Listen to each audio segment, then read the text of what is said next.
The air is thick, heavy with humidity and the scent of damp earth and decaying ferns. You are standing at the edge of a clearing, 66 million years in the past. Towering conifers, ancestors to modern redwoods, scrape the sky, their massive forms filtering the late afternoon sun into a mosaic of light and shadow on the forest floor. The buzz of primitive insects is a constant hum, a soundscape utterly alien and yet strangely familiar. A colossal footprint filled with murky water tells you that something much, much larger recently passed this way. Now, let's journey back in time and uncover the story of a lost world. You press forward, parting a large, waxy leaf to peer deeper into the woods. At first, you see nothing but shades of green and brown. Then, a flicker of movement. It's not one of the giants you were expecting, but something more modest in scale, perhaps 15 feet long from nose to tail tip, standing on two powerful legs. It moves with a careful, bird-like gait, its body held horizontally, and its long, stiff tail acting as a perfect counterbalance. The creature is an herbivore, you surmise, as it delicately plucks at low-hanging foliage with its small, beaked mouth. Its hands are small and five-fingered, not built for grasping, but perhaps for steadying itself against a tree trunk. Its hide is a mottled pattern of earthy tones, a wonderful camouflage for this dim, primeval forest. But as it turns its head to look for danger, the sunlight catches it, and you see the feature that makes this animal utterly unforgettable. Its head is crowned with a solid dome of bone, a smooth, polished helmet nearly 9 inches thick. It's a remarkable, almost absurd piece of anatomy, looking less like a natural growth and more like something sculpted for a specific, dramatic purpose. This is Pachycephalosaurus, a name that translates with beautiful simplicity to thick-headed lizard. You can't imagine a more fitting title. The dome is its signature, its enigma, and its defining characteristic. It belongs to the last generation of non-avian dinosaurs to walk the earth. Herds of Edmontosaurus and Triceratops browse in the distance, while the ever-present threat of Tyrannosaurus rex haunts these forests. Here, every creature needed an edge to survive, an adaptation that gave it a chance against predators or rivals. As you watch this particular Pachycephalosaurus, it lowers its head slightly, perhaps to get a better scent on the wind.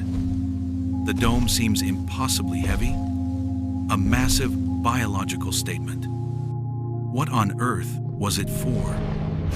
Was it a shield? A weapon? A billboard for attracting a mate? The mystery is as solid and dense as the bone itself. The creature moves, and your perspective shifts, as if you're now walking alongside it, granted an impossibly close view of its head. The dome is even more impressive up close. It is a solid mass of bone, 9 inches of dense skeletal material at its thickest point. Imagine a modern construction helmet scaled up and made of pure bone, then thickened tenfold. You're only just beginning to appreciate the sheer fortitude of this structure.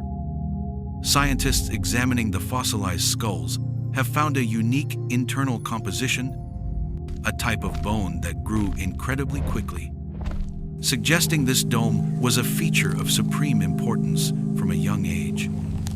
It's not hollow or light. It is a solid, heavy weapon, a natural battering ram. Running your hand over it, an impossible fantasy. You imagine it would feel like polished stone, warm with the life of its owner. But the dome is not the whole story. As the animal turns its head slightly, you notice the ornamentation that frames it. A fringe of bony knobs and short, pyramid-like spikes juts out from the back of the skull, forming a menacing coronet.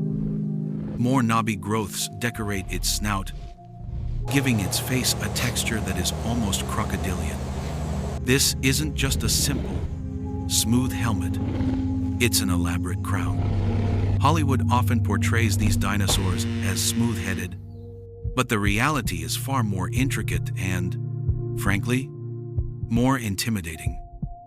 These spikes might have been defensive, protecting its eyes and neck from a glancing blow. Or perhaps they were purely for show, a way to signal maturity and strength to others of its kind, much like the antlers of a stag. This dual nature, part fortress, part sculpture, deepens the mystery of its function. Your gaze travels down from the head to the powerful neck supporting it. The vertebrae here are stout and tightly packed, built to dissipate incredible force. The entire spinal column seems engineered for rigidity, a living girder connecting the skull to the powerful hips and legs. This creature wasn't just carrying a heavy head. Its whole upper body was a single, unified, shock-absorbing system. This anatomical arrangement fuels the most popular and cinematic theory that these animals engaged in head-butting contests. You can almost picture two males squaring off, their powerful legs digging into the soft earth before charging. The reinforced skeleton seems to scream that this was its purpose. Its large, forward-facing eyes would have provided the excellent binocular vision and depth perception needed to aim such a blow with precision. Spotting a rival from across a clearing, judging the distance, and committing to a charge. Its senses were perfectly tuned for such a dramatic confrontation. But is that the full picture? Could such a complex structure really be for something as brutish as a head-on collision? The answer is far from simple. The creature seems to dismiss the thought of confrontation. For now, the forest is quiet, and its focus shifts from defense to sustenance.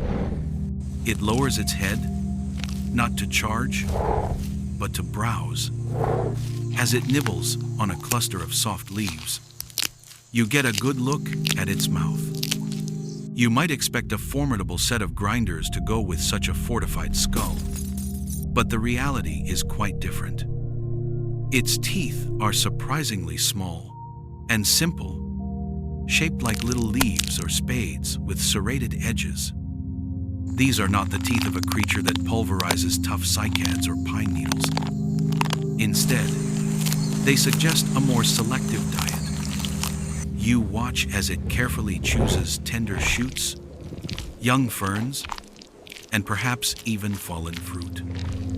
This was no lumbering lawnmower of the Cretaceous, but a discerning diner, seeking out the softest, most nutritious plants the understory had to offer.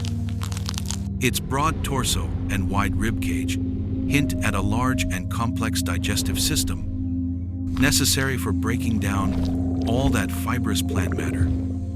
Like many herbivores, it likely relied on a long gut and fermentation to extract every last bit of energy from its meals. This dietary need defines its place in the ecosystem. It is a mid-sized forager, living in the shadow of giants. While the colossal Triceratops and herds of duck-billed Edmontosaurus cleared vast swaths of vegetation, the Pachycephalosaurus would have thrived in the spaces between, a specialist of the forest floor. But this niche came with its own dangers. It was too small to ignore predators and too large to easily hide. A juvenile T-Rex, not yet large enough to hunt a full-grown ceratopsian, would have seen this animal as a perfect meal. And the forest held other threats. Packs of fleet-footed, intelligent dromaeosaurs, whose sickle claws could inflict devastating damage. In this context, that bony helmet starts to look less like an offensive weapon and more like a vital piece of defensive gear. As it moves through a grove of ferns, you see others. A small group, perhaps 5 or 6 individuals, is browsing nearby. This immediately raises questions about its social life. Were they a family? A herd? The fossil record is sparse on this, but seeing them together feels right. They communicate with subtle shifts in posture. A dominant male, his dome larger and more pronounced, holds his head high. Younger animals give him a wide berth. There isn't any overt aggression, just a quiet understanding of rank and space, conveyed by the size and ornamentation of their remarkable skulls. The domes, in this light, become social billboards, instantly signaling age, health, and status to any other Pachycephalosaurus that sees them. They move with a surprising energy, not the slow, plodding gait of a cold-blooded reptile. Their active foraging and constant vigilance suggest a higher metabolism, an engine that ran warmer, allowing them to stay alert and ready to flee or fight at a moment's notice. Life here is a constant balance between finding food and avoiding becoming it. The quiet foraging of the group is suddenly interrupted. A lone male, a newcomer, appears at the edge of the clearing. He is slightly smaller than the dominant male of the group, but his dome is pristine, and he carries his head with an air of challenge. The group's leader stops chewing and lifts his own head, a clear and silent response. The tension is palpable. For decades, our vision of this moment has been shaped by a single, dramatic idea: the head-on collision. You can picture it perfectly. The two combatants pawing the ground, snorting, and then launching themselves at each other, their skulls meeting with a crack like thunder. It's a compelling image, fueled by comparisons to modern bighorn sheep. But as paleontologists look closer at the evidence, this classic scenario started to develop cracks. The beautifully rounded shape of the dome is actually poorly suited for a direct, head-to-head impact. Unlike the flat, broad skulls of musk oxen, these curved surfaces would be prone to glancing blows, redirecting the immense force unpredictably towards the neck or shoulder, risking catastrophic injury. Furthermore, the internal bone structure, while dense, lacks the complex, sponge-like struts that act as a sophisticated shock absorber in head-ramming animals today. A full-speed, head-on crash might have been lethal for both participants. So, a different, more plausible theory emerged: flank butting. You watch as the two males begin to circle one another, not like jousters, but like wrestlers. The goal might not have been to meet head-to-head, but to get a side-on angle, a powerful charge into the opponent's flank. The ribs, hip, or shoulder would be devastating, capable of breaking bones and causing massive internal damage. The dome acts less like a shield and more like a massive, bone-shattering club, and their reinforced spines were perfectly built to deliver and withstand such a blow. But what if the physical conflict was a last resort? Perhaps the primary function of the dome was not combat, but communication. Look again at the elaborate crown of spikes and knobs. These features have little practical use in a brawl, but are perfect for visual display. It's possible the dome was a billboard, advertising the health, age, and strength of its owner. A larger, more perfectly formed dome could signal genetic fitness to potential mates, much like the vibrant plumage of a bird of paradise. In this view, confrontations might have been resolved with little physical contact. They might have involved head bobbing, threat displays, and sizing each other up, with the less impressive male simply backing down to avoid a fight he knew he would lose.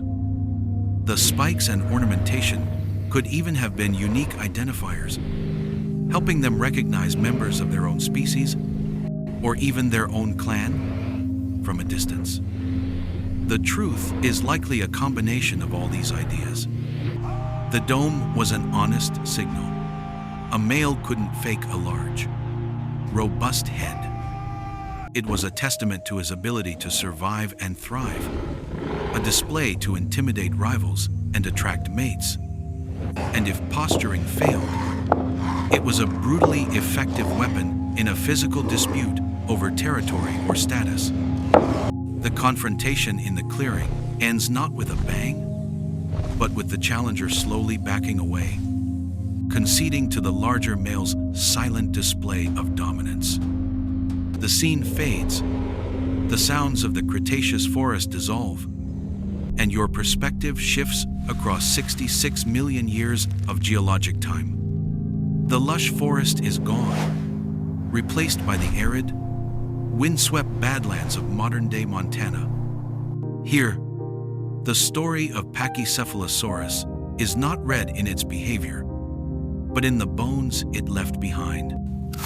Because its skull cap was so incredibly dense, it is one of the most durable and frequently found fossils from the end of the dinosaur age. For a long time, these domes were almost all that we had, isolated skulls that offered few clues about the animal they belonged to. This scarcity of complete skeletons gave rise to a fascinating puzzle. In recent decades, two other remarkable skulls were discovered in the same rock layers. One was relatively flat, but adorned with a dramatic array of sharp, demonic-looking spikes and horns. It was so fantastical that it was named Dracorex Hogwartsia, the Dragon King of Hogwarts. The other skull possessed a small, rising dome, but was dominated by several long, sharp horns sweeping backwards from its skull, earning it the name Stygimoloch spinifer, the horned devil from the River of Death.